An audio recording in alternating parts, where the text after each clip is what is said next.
வணக்கம். முக்கிய செய்திகள்.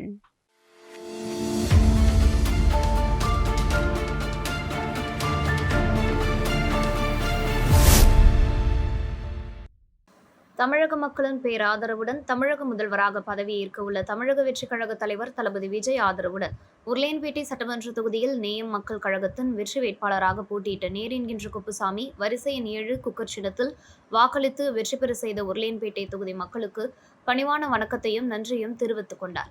மேலும் பணம், பொய் வாக்குறுதிகள், நீலி கண்ணீர் நாடகங்கள், நயவஞ்சக செயல்கள் போன்றவற்றிற்கு இடமளிக்காமல் உண்மையை உணர்ந்த சரியான முடிவை எடுத்து தொகுதி மக்களுக்கும் அன்பு சொந்தங்கள், சகோதரர்கள், சகோதரிகள் அனைவருக்கும் இருகரம் கூப்பி நன்றியை தெரிவித்துக் கொண்டார். அதேபோல் தேர்தல் வெற்றிக்காக இரவு பகலின்றி அயராது உழைத்த அனைத்து நல்லுள்ளங்களுக்கும், தாய்மார்களுக்கும், இளைஞர்களுக்கும், மாணவர்களுக்கும், கழக நிர்வாகிகளுக்கும் சட்டமன்ற உறுப்பினர் நேரு என்கின்ற குப்புசாமி மனமார்ந்த நன்றியை தெரிவித்தார். இதனைத் தொடர்ந்து உருளையன்பேட்டை செங்குந்தர் வீதியில் பள்ளிவாசல் அருகில் அமைந்துள்ள சீனிவாசா மஹாலில் வெற்றிக்கான நன்றி தெரிவிக்கும் ஆலோசனைக் கூட்டம் நடைபெற்றது. இந்த கூட்டத்தில் உரையாற்றிய சட்டமன்ற உறுப்பினர் நேரு என்கின்ற குப்புசாமி தமக்கு வாக்களித்த மக்களுக்கு நன்றி தெரிவித்து கடந்த காலங்களில் மேற்கொள்ளப்பட்ட மக்கள் பணிகளில் இனி மேலும் சிறப்பாகவும் வேகமாகவும் நடைபெறும் என உறுதியளித்தார். நிகழ்வில் நேயம் மக்கள் கழக பொதுச் செயலாளர் விநாயகம், தமிழர் களம் அழகர், தமிழக வெற்றிக் கழக உருளையன்பேட்டை தொகுதி பொறுப்பாளர் பிரான்சிஸ் உள்ளிட்டோர் கலந்து கொண்டுள்ளனர். மேலும் நேயம் மக்கள் கழக நிர்வாகிகள், மகளிர், இளைஞர்கள், மாணவர்கள், தமிழக வெற்றிக் கழக நிர்வாகிகள், மனிதநேய மக்கள் சேவை இயக்கத்தை சேர்ந்தவர்கள் மற்றும் பொதுமக்கள் பங்கேற்றனர்.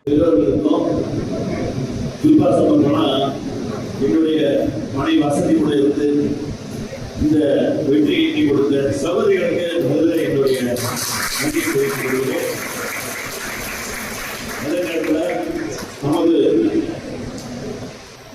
நேர்முக கழகத்திலும் ஆதரவளித்து கூட்டணி அமைத்து போட்டி போட நமக்கு வாய்ப்பளித்த தமிழக முதலமைச்சர் தளபதி அவர்களுக்கு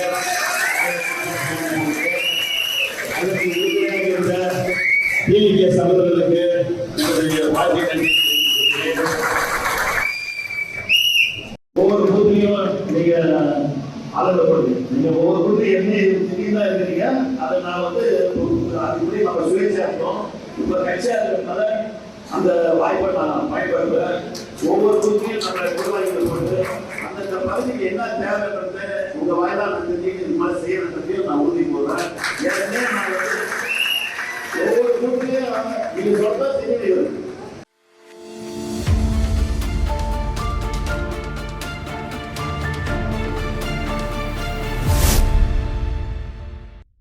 புதுச்சேரி பாரதிய ஜனதா கட்சி சார்பில் மேற்கு வங்காளத்தில் பாஜக பெற்ற வெற்றியையும் சுவேந்த அதிகாரி முதல்வராக பதவியேற்றதையும் முன்னிட்டு வெற்றி கொண்டாட்டம் நடைபெற்றது. புதுச்சேரி மாநில தலைவர் வி.பி. ராமலிங்கம் தலைமையில் இந்திரா காந்தி சிலை அருகே நடைபெற்ற இந்த நிகழ்வில் பொதுமக்களுக்கு இனிப்புகள் வழங்கி கொண்டாடப்பட்டது. இந்நிகழ்ச்சியில் மாநில பொதுச் செயலாளர் மோகன்குமார், துணைத் தலைவர்கள் ரத்னவேல், ஜெயலட்சுமி, மாநில செயலாளர்கள் புகழேந்தி, தமிழ்மாறன், பிரிவு பொறுப்பாளர் அசோக் பாபு, பொருளாளர் ராஜகணபதி, ரவிச்சந்திரன், பட்டியலணி தலைவர் காத்தவராயன் உள்ளிட்டோர் கலந்து கொண்டனர். மேலும் மாவட்ட தலைவர்கள் உலகநாதன், கிருஷ்ணராஜ், தொகுதி தலைவர்கள் மற்றும் 300க்கும் மேற்பட்ட நிர்வாகிகள் பங்கேற்று வெற்றி கொண்டாட்டத்தில் கலந்து கொண்டனர்.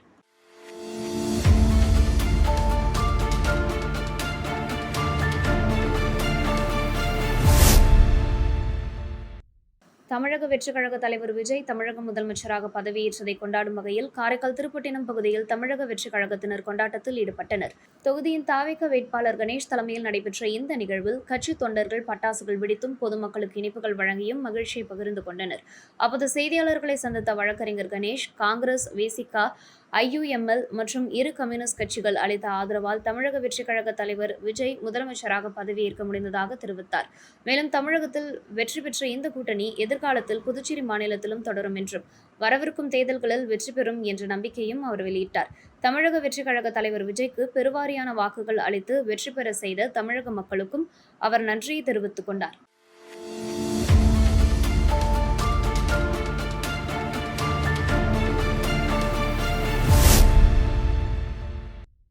புதுச்சேரியில் ஆண்டுதோறும் கம்மன் கழகம் சார்பில் கம்மன் விழா நடத்தப்பட்டு வருகிறது. இந்த ஆண்டுக்கான 59வது கம்மன் விழா மே 8ஆம் தேதி தொடங்கி கம்மன் கலையரங்கம் வளாகத்தில் நடைபெற்று வருகிறது.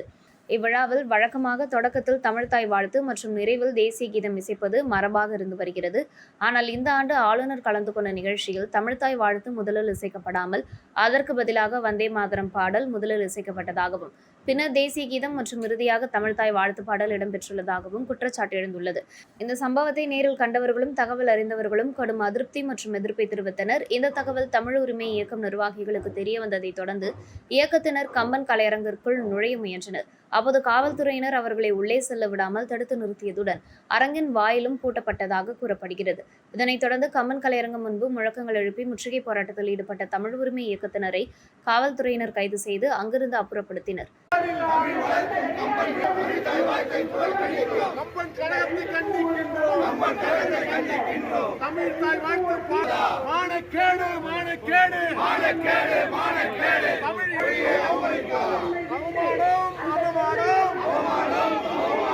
தமிழ் மொழிக்கு அவமானம், கேடு மானக்கேடு, மானக்கேடு, மானக்கேடு, தமிழ் மொழிக்கு மானக்கேடு, தமிழ் மொழிக்கு மானக்கேடு. வணக்கம் கம்பன் விழாவை கண்டிக்கின்றோம், கண்டிக்கின்றோம்.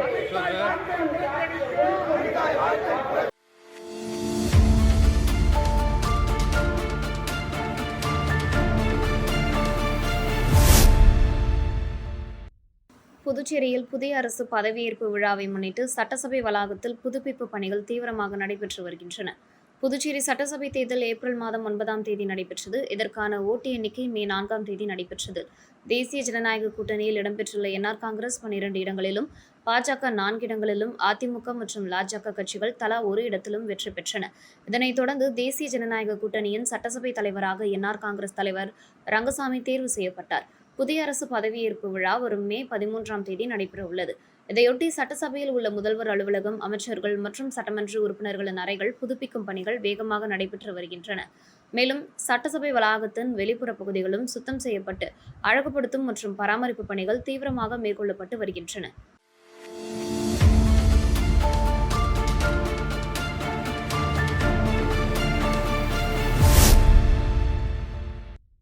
காரைக்கால் திருநள்ளாறு ஸ்ரீ தர்பாரணேஸ்வரர் ஆலயம் அமைந்துள்ள புகழ்பெற்ற ஆலயத்தில் கர்நாடக மாநில துணை முதலமைச்சர் சிவக்குமார் சுவாமி தரிசனம் செய்தார்.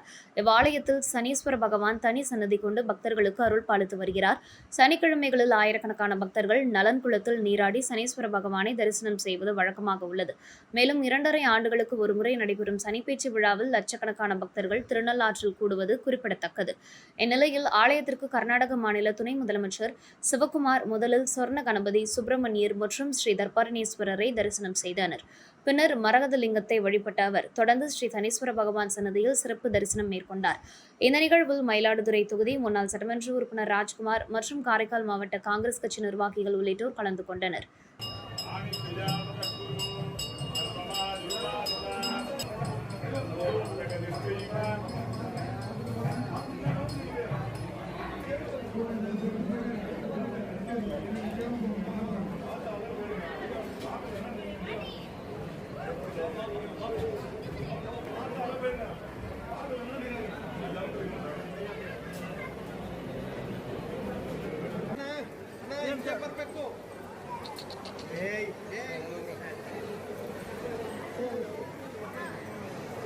ಸರ್ ಸ್ವಲ್ಪ ಹಿಂದೆ ಸರ್.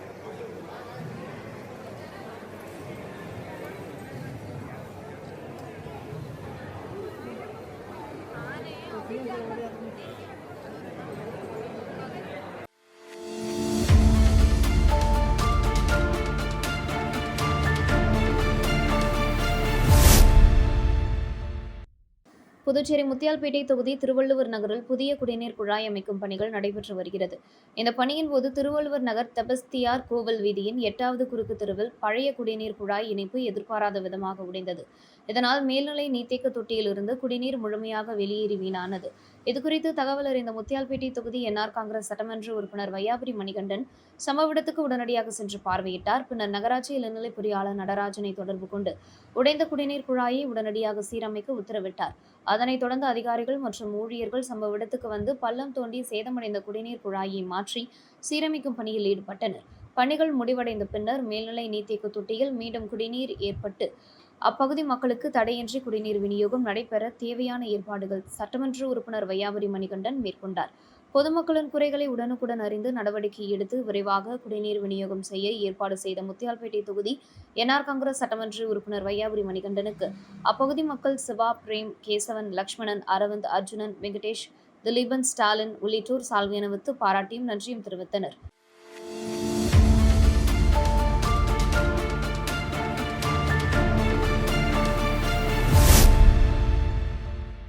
புதுச்சேரி நலப்பணி சங்கத்தின் சார்பில் பாவூரை அடுத்துள்ள சோரியங்குப்பம் முத்தமிழ் கூடல் இல்லத்தில் அன்பும் மரணம் என்ற தலைப்பில் கோடைக்கால வாழ்வியல் கருத்தரங்கம் நடைபெற்றது. நிகழ்ச்சிக்கு புதுச்சேரி நலப்பணி சங்கத்தின் தலைவர் நல்லாசிரியர் முனைவர் வெற்றிவேல் தலைமை தாங்கினார். மண்டல அமைப்பாளர் பவித்ரா வரவேற்புரை வழங்கினார். சங்கத்தின் ஆலோசகர் மற்றும் வரலாற்று விரிவுரையாளர் முத்து ஐயாசாமி, துணைத் தலைவர் காவலர் கணபதி, மண்டல அமைப்பாளர் சங்கர் ஆகியோர் முன்னிலை வகித்தனர். கருத்தரங்கில் இவ்வுலகில் அன்புடனும் அறத்துடனும் வாழ்வதன் அவசியம் குறித்து முனைவர் வெற்றிவேல் சிறப்புரையாற்றினார். தொடர்ந்து மாணவிகள் கிருத்திகா, சரினா, செல்வி, பத்மஸ்ரீ ஆகியோர் அன்பின் வழியது உயர்நிலை என்ற கருத்தை விளக்கினர். மேலும் மாணவிகள் தமிழ்மொழி, ஞானஸ்ரீ, திவாஷினி, நிஷா, வரலட்சுமி ஆகியோர் அறத்தின் வழியில் வாழ்வதன் முக்கியத்துவம் குறித்து கருத்துக்களை வழங்கினர். நிகழ்ச்சியில் பங்கேற்கும் அனைத்து மாணவர்களுக்கும் எழுது பொருட்கள் பரிசாக வழங்கப்பட்டன. மேலும் பிறந்தநாள் கொண்டாடிய குழந்தைக்கு வாழ்த்துக்கள் தெரிவிக்கப்பட்டது. நிறைவாக மண்டல அமைப்பாளர் மற்றும் மென்பொருள் பொறியாளர் சுந்தரராஜன் நன்றி கூறினார்.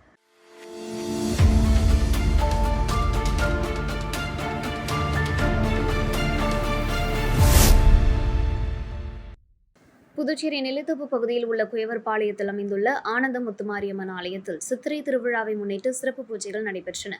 விழாவையொட்டி கோமாதா பூஜை, சுமங்கலி பூஜை மற்றும் கன்னி பூஜை நடைபெற்றது. இதில் 500க்கும் மேற்பட்ட ஊர் பொதுமக்கள் கலந்து கொண்டு அம்மனை வழிபட்டனர். நிகழ்ச்சியில் பங்கேற்ற அனைவருக்கும் முக்கணி அறுசுவை விருந்து வழங்கப்பட்டது. மேலும் புதுச்சேரி சமூக சேவகர் கராத்தே சுந்தரராஜன் விழாவில் கலந்து கொண்ட 200க்கும் மேற்பட்ட மகளிர்களுக்கு புடவைகள் வழங்கினார். இந்த நிகழ்ச்சிக்கான ஏற்பாடுகளை ஊர் பொதுமக்கள் மற்றும் இளைஞர்கள் இணைந்து செய்திருந்தனர். விழாவில் கலந்து கொண்ட பொதுமக்கள் சமூக சேவகர் கராத்தே சுந்தரராஜனின் சேவையை பாராட்டினர்.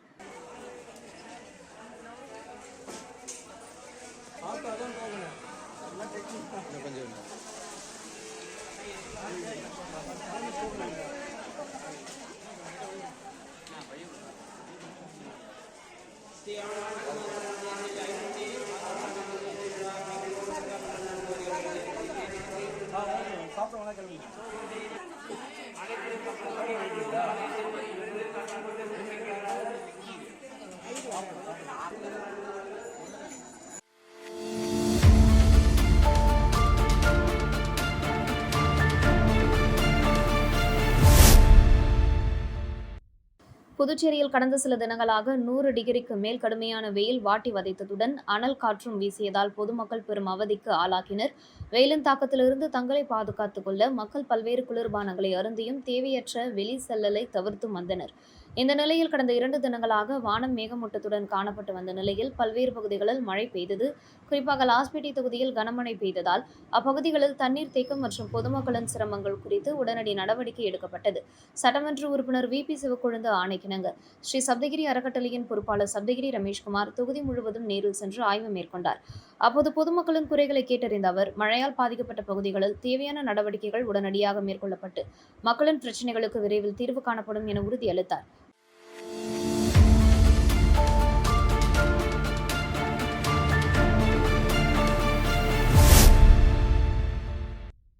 புதுச்சேரி மாநில அரசு ஊழியர்களின் வெடிவெள்ளியாகவும் ஓய்வறியா போராளியாகவும் போற்றப்படும் பாலமோகன் 4ஆம் ஆண்டு நினைவேந்தல் மற்றும் கருத்தரங்கம் முல்லை நகரில் உள்ள அரசு ஊழியர் சம்மேளனம் அலுவலகத்தில் நடைபெற்றது. நிகழ்ச்சியின் தொடக்கமாக மரக்கன்றுகள் நட்டு சுற்றுச்சூழல் பாதுகாப்பு விழிப்புணர்வு ஏற்படுத்தப்பட்டது. விழாவிற்கு ராதாகிருஷ்ணன் தலைமை தாங்கினார். இளங்கோவன், கலியபெருமாள், கிறிஸ்டோபர், சீதாராமன் மற்றும் கீதா ஆகியோர் முன்னிலை வகித்தனர். தொடர்ந்து பாலமோகனனின் சிலைக்கு மலரஞ்சலி செலுத்தப்பட்டது. இந்த நிகழ்ச்சிக்கு ரவிச்சந்திரன் தலைமை தாங்கினார். முனுசாமி, பிரேமதாசன், வின்செட்ராஜ், ஆனந்த கணபதி, ஞானசேகர், சிவஞானம் மற்றும் ஜவஹர் ஆகியோர் முன்னிலை வகித்தனர். தொடர்ந்து நடைபெற்ற கருத்தரங்கில் டாக்டர் நமச்சிவாயம் கலந்து கொண்டு பாலமோகனனின் உருவப்படத்திற்கு மலர் தூவி மரியாதை செலுத்தினார். பின்னர் மருதுவானன் சிறப்புரையாற்றினார். நன்றி உரையை வானவரம்பம் வழங்கினார். இந்த நிகழ்ச்சியில் அரசு ஊழியர் சம்மேளனத்தை சேர்ந்த நிர்வாகிகள் மற்றும் உறுப்பினர்கள் கலந்து கொண்டு அஞ்சலி செலுத்தினர்.